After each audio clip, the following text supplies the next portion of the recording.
isa. Ano tama uli bossing? Sa imong heart. Oo. At kami uli sa iyang heart. Oo. Ay, wala man kay kwarta ron. So, ato na lang kumukaon sa ilang bossing. Kaya wala ko'y sudan. Okay ra, bossing. Ato ko sa inyo mga kaon. Okay ra. Ikaw lang Ah. hugas plato. Witness na ako. Tara. Asa man tama bakasyon?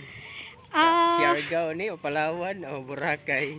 na-postpone mo mi sa Manila. Kay conflict sa tanang aspito ba? Oo. Saan man eh. Wala lang sa mi bakasyon ron. Kay gusto pas kwarta.